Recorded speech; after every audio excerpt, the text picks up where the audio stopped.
The first light of morning found the boy knee-deep in a muddle of rusted iron, boots whispering over broken tractor teeth and bent pitchfork tines dulled by time. He moved with the patient eye of a forager, picking through heaps most folks passed by without a second glance. At the edge of the equipment shed, old-timers nursed mugs of coffee and traded knowing grins, their voices a low chorus of disbelief. Must be hunting for treasure in a junkyard, that one. A loose wheelbarrow clattered after him as he loaded every twisted thing he could carry. A snapped plowshare, the skeleton of a cultivator, shovels with splintered handles and rot at the grip. Skeptical laughter trailed him down the lane, paired with wagers on when he'd give up or beg to borrow a real tool. Yet the boy offered no explanation, just a nod beneath his mop of hair and a glint in his eye that slipped between amusement and secret resolve. No one guessed what he saw or why every discarded shape seemed worth a second look. Collins Hollow was stitched together from cornfields, cattle tracks, and gravel roads mapped more by memory than surveyor's line. Seasons changed with an honest drama here. A spring rain washing the last grit of winter from the fence rails, high summer burning fields gold and bronze, autumn swaying with squash and hay rides before the long hush of snow settling in the ditches. Porch lights flicked on at dusk, and the air was thick with the scent of cut grass or wood smoke. Depending on the month, most homes bore proud silhouettes of tractors retired by the mailbox, their faded paint a badge of stubborn endurance. The whole town kept tight tabs on neighbors, not merely out of suspicion but tradition. There was reassurance in repetition, in everyone knowing where each dog slept and whose wheat grew tallest. But invention rarely sat still for approval. Folks grew up being told that the best tools carried their father's marks in oil and sweat. The young learned to fix before they learned to buy, and passing an idea around was as common as passing a pie. Yet, when a boy started picking over what everyone else left for the scrap hauler, whispers darted through the post office and across the churchyard. "He's dreaming too big," muttered some, or trying to make new out of nothing. In Collins Hollow, old ways lasted longest, but sometimes it was the youngest hands that dared to turn the wheel another way. The rhythm of farm life carried on, even as watchful eyes wondered whether imagination could truly turn back the rust. Mason Larson was 13, wiry and brown-eyed, forever trailing a streak of oil across his cheek like a badge. His family worked 80 rocky acres just south of Hickory Creek, land handed down through lean times and windfalls. His father, a man of steady patience, kept old machines humming with a farmer's blend of luck and stubbornness. His mother's laugh could shake dust from rafters, but her hands mended everything from torn overalls to fences weathered thin. Mason spent his youngest years at his grandfather's knee, listening to tales of the Great Depression, when nothing, not a nail, not a bolt, was ever thrown away if it could be sharpened, hammered, or welded to purpose. Those stories fermented into a quiet drive. He saw past the grime that made others shrug. While neighbors paid the junk man by the pound, Mason stayed up late in the barn, sketching designs or prying apart old gears, convinced that every cast-off contained a secret worth coaxing out. His room was a careful chaos of springs, pulleys, and sketches drawn in pencil dust. When others saw rusted junk, Mason saw questions. What could this do now? Whose hands shaped it first? Each answer was another possibility, a puzzle he couldn't stop piecing together.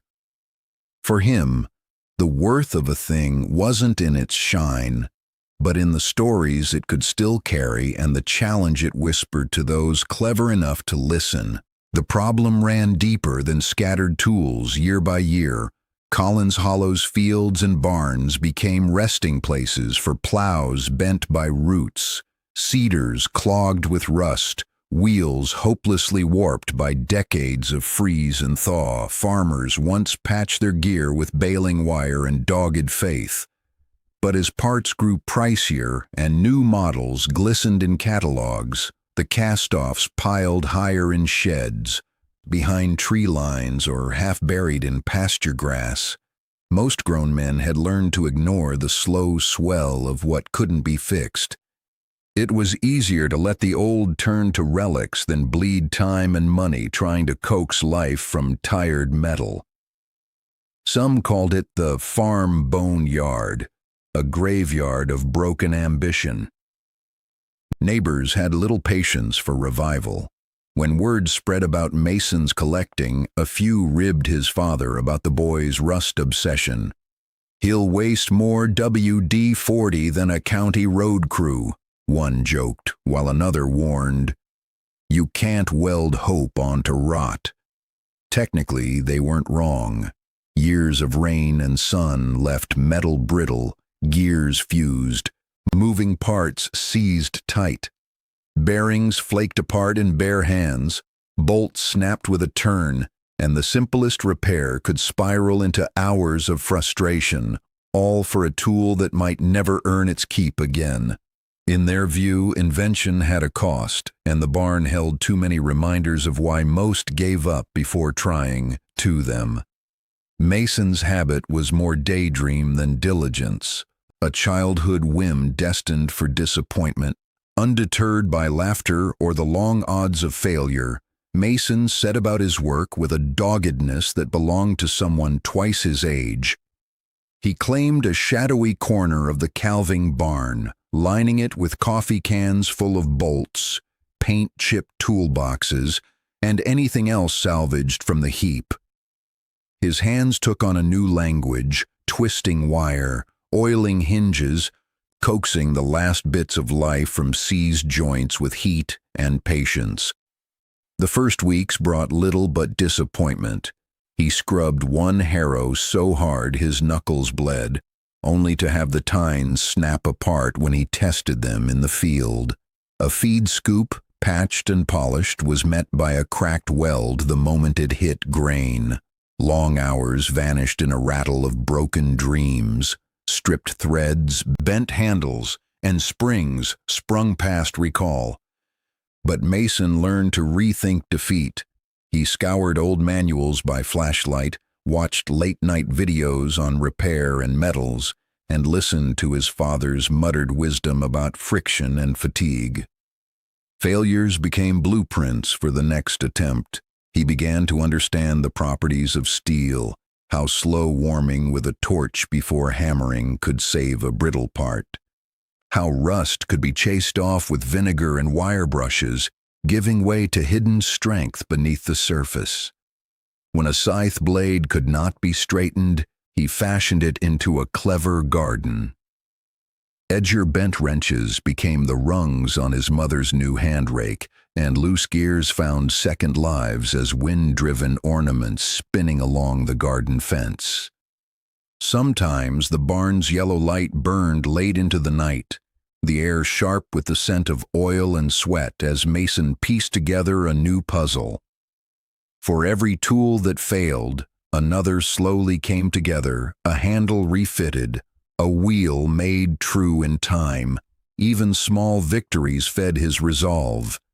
His hands hardened, his skills grew keener, and each moment alone with the stubborn machinery was a step closer to proving that worth was always waiting beneath the rust. If only someone believed enough to try. One late spring afternoon, Mason wheeled his newest project into the yard, a hay tedder, once destined for scrap, now reimagined as a seed spreader with a hand-built gearbox fashioned from salvage and a dash of stubborn luck. His father, drawn by the racket, paused mid-chore to watch as Mason cranked the handle and the tines spun with effortless symmetry. casting seed in neat arcs wider and faster than its original could ever boast. Word spread fast. His uncle, usually the first to scoff, walked over with hands in pockets and eyebrows high. He circled the contraption, prodding each weld and gear, then shook his head with a barely concealed grin. That weekend, a neighbor arrived, old Cedar in tow, asking quietly if Mason would mind a look. Grandad Larson, who'd once warned not to waste good sweat on lost causes, came to see for himself and, after a long, silent moment, put a hand on Mason's shoulder. The barn that had held mostly doubt now shivered with a new kind of energy, the surprise of possibility, the soft astonishment of seeing the improbable hum to life. As summer ripened, Mason's corner of the barn transformed from a cluttered refuge into a workshop alive with visitors and projects. Neighbors began arriving with battered cultivators, broken hand plows, and wheelbarrows groaning under their weight in old iron, once forgotten tools, whose stories now pressed for a second chance. Mason welcomed all comers, his confidence blooming alongside each success. A patchwork of grateful handshakes and thank-you pies found its way to the Larson porch. Soon, what had been a quiet experiment drew the attention of the county fair committee, who invited Mason to set up a display of revived relics beside the produce and 4-H quilts. People arrived from other towns, some looking for solutions for their own boneyards, others curious just to see a boy at work among cogs and levers. Mason's labor even inspired the school to invite him for a special workshop, where he showed classmates, kids more familiar with tablets and tractors, how to take apart and repair the simple hand tools their grandparents once relied upon. With each project, respect replaced the old laughter, and gratitude replaced the jokes. Mason's knack for reimagining value sparked new conversations at the feed store and church. Neighbors swapped stories of things rescued from oblivion and asked questions they'd never bothered to before. The town, once quick to dismiss, now pointed with pride to that boy who made gold from rust, recognizing that hope and innovation, in the right hands, could mend not just old tools but old understandings too. In Collins Hollow, the lessons weren't just hidden in machinery, they beat steady in every shared loaf, each hand extended to help, every story told beneath the slow swirl of summer starlight. Mason's patience with rusted things taught neighbors to look twice, to honor what lingered on the edge of usefulness. Sometimes, hope wears the face of a stubborn child, and redemption arrives with grease under the nails. In rural life, it is not the gleaming new tool that forges community, but the courage to see possibilities in what others dismiss.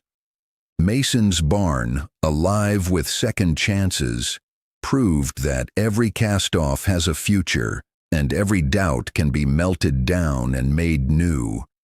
As his grandfather once said, "A thing's only truly lost when nobody's left looking for a way forward." With each spark from Mason's workbench, Collins Hollow remembered how much gold could be found in what everyone else forgot. What about you? Have you or your family ever brought something back from the edge, a broken tool, a forgotten recipe, a little patch of ground others thought was spent? Share your story in the comments below. We'd love to hear what you've restored, rebuilt, or reinvented in your own corner of the world. Let us know where you're watching from, whether it's a busy city apartment with a windowsill garden, a windswept prairie farm, or somewhere in between. Every week, we gather here to celebrate people who see the gold behind the rust and the wisdom buried beneath old habits. If Mason's story touched a memory or inspired a new idea, consider joining our growing family by subscribing for more tales of determination, farm ingenuity, and country hope. Your stories and voices are the heart of this community, and your courage to look twice at the overlooked helps us all find a little more value in where we are and who we're becoming.